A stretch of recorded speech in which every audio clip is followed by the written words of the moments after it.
Kevin Ding covers the NBA for the Bleacher Report.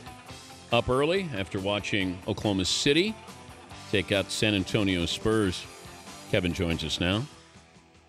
How would you explain, if I haven't seen any of the four games and you were going to describe what has taken place so far, how would you do it, Kev? I guess it is what we thought it would be if Serge Ibaka existed. It's a showdown between different types of teamwork, which is San Antonio's just amazing passing offense.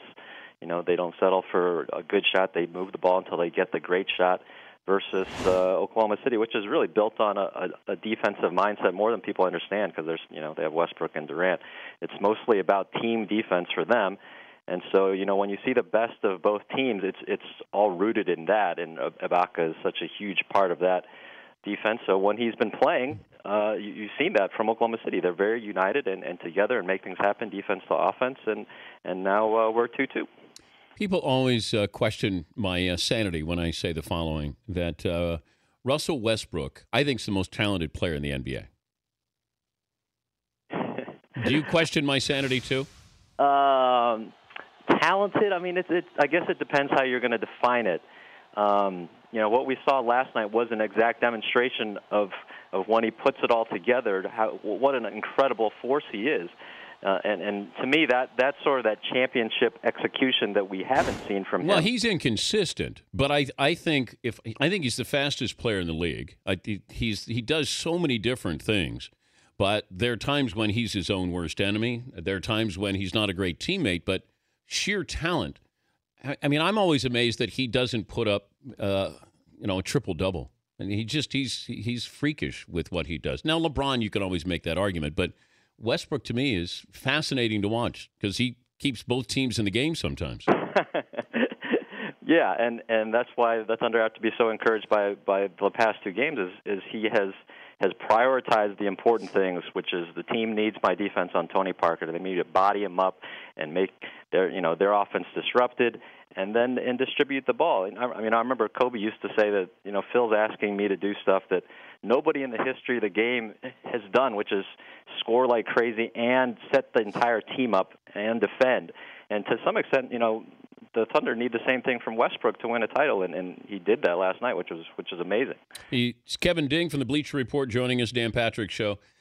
You have your finger on the pulse with what's going on with the Lakers here. These interviews, are these just complimentary interviews for some of their former coaches and players that they're bringing back? Byron Scott, Kurt Rambis. Who else is going to get an interview? Mike Dunleavy got an interview, yeah. I think in the case of Dunleavy and Rambis, yeah. I mean, they just sat down with Mitch Kupchak. They didn't even talk to Jim Buss, actually. So in those cases, probably, we're saying that. Byron Scott definitely is a different story. He's a legit candidate. But what are they waiting for?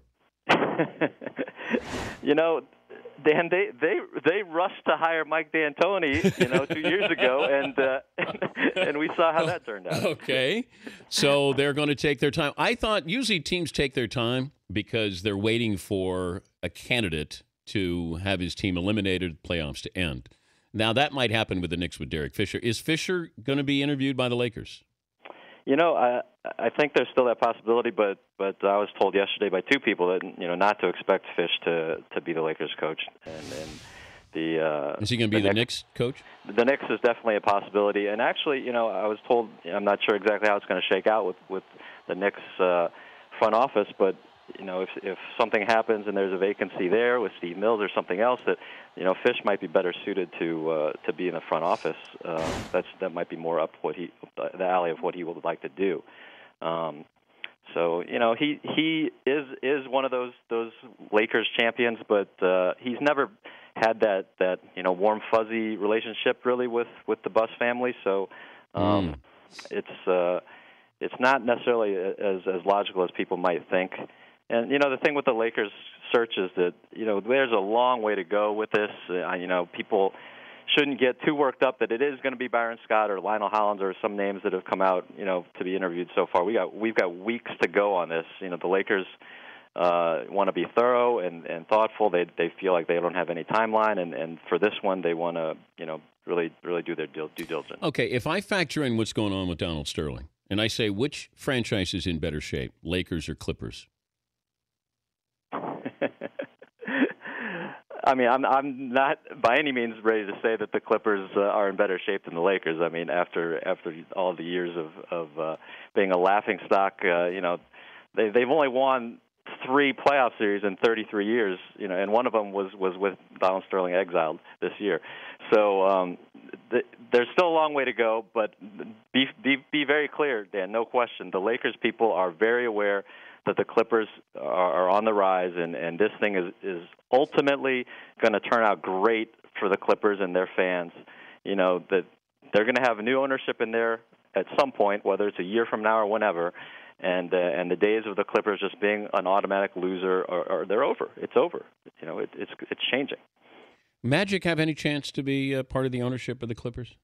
Yeah, for sure. And I think it's a little too pat. When you project forward and say that the NBA is not going to love the idea that Donald Sterling has to turn his franchise over directly to the guy he insulted to start all of this. I mean, it's a little too fictionalized, and there's so many great candidates. That's the thing, though, is that whoever ends up with it, the Clippers are going to be so much better off. And so, Donald Sterling is as litigious as he is. Everything that has happened so far is to be expected. The whole Shelley Sterling thing is to be expected. The NBA knows all this. They know not to trust anybody on that side, and to their credit, they're just totally locked in. They're not naive, and they're focused on doing their plan, which is just taking care of their side and getting them out. Before I let you go, one-word answer: who wins the Western Conference? The Thunder. I think we've seen at their best they're a better team, and they have to steal one here in San Antonio. But I'd say it's going to be a challenge for San Antonio to sort of reestablish that execution. That the great thing about this is that we're here to find out who's going to play like a champion now. This year, and the Spurs came in last night expecting to bounce back and show their championship execution, and they started out doing that. And then all of a sudden, they're just not the better team. Yeah. So it'll be interesting to see if that can continue. Thank you, Kev. Good to hear from you again. All right, Dan. Take care. Kevin Ding, Lakers NBA national columnist for Bleacher Report.